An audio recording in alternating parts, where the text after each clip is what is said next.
नाका police station इथं फिर्यादी नमिता शैलेश राजहंस राहणार संभाजी चौक नाशिक यांनी त्यांच्या घरातून 28 जुलै 2026 रोजी 14,30,000 रुपये किमतीचे सोन्याचे दागिने आणि 20,000 रुपये रोख असं चोरीस गेल्याची तक्रार दिली होती. सदर तक्रारीमध्ये त्यांनी त्यांच्या घरी काम करणाऱ्या आरोपी महिला दर्शना गंगाराम गांगड वय 20 वर्ष राहणार चुंचाडे अंबड नाशिक हिच्यावर संशय व्यक्त केला होता. सदरचा गुन्हा हा 28 जुलै 2026 रोजी दाखल करण्यात आला होता. सदर गुन्ह्याच्या तपासाच्या अनुषंगाने आपले गुन्हे शोध पथकाचे पोलीस उपनिरीक्षक श्री रोहिदास सोनार यांनी त्यांच्या गुन्हे शोध पथकाच्या मदतीने तात्काळ तांत्रिक पद्धतीने आणि गोपनीय पद्धतीने तपास करून जी संशयित महिला आहे दर्शना गंगाराम गांगड हिचा शोध घेतला. तिला ताब्यात घेऊन तिच्याकडे तपास केला असता गुन्ह्यातील चोरीस गेलेलं सोने पूर्णपणे रिकवर करण्यात आलेलं आहे.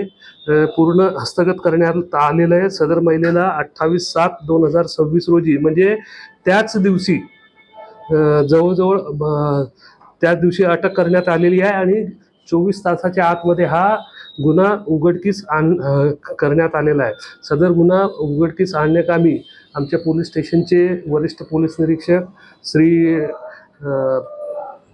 देशमुख साहेब यांच्या मार्गदर्शनाखाली माननीय DCP सो Monika Raut madam, ACP Shri Pramod Wagh sir यांच्या मार्गदर्शनाखाली हा तपास करण्यात आलेला आहे आणि श्री रोहिदास सोनार यांनी खूप उत्कृष्ट पद्धतीने तपास करून आणि अथक प्रयत्न करून त्यांनी सदरचा गुन्हा उघडकीस आणलेला आहे.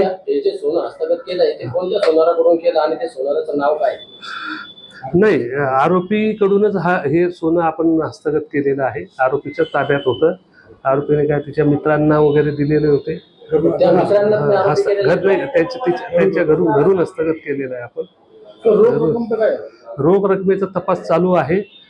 रोख रकमेच्या संदर्भात काय तपास करून आम्ही ते सुद्धा आम्ही जप्त करण्याचा प्रयत्न करत आहोत.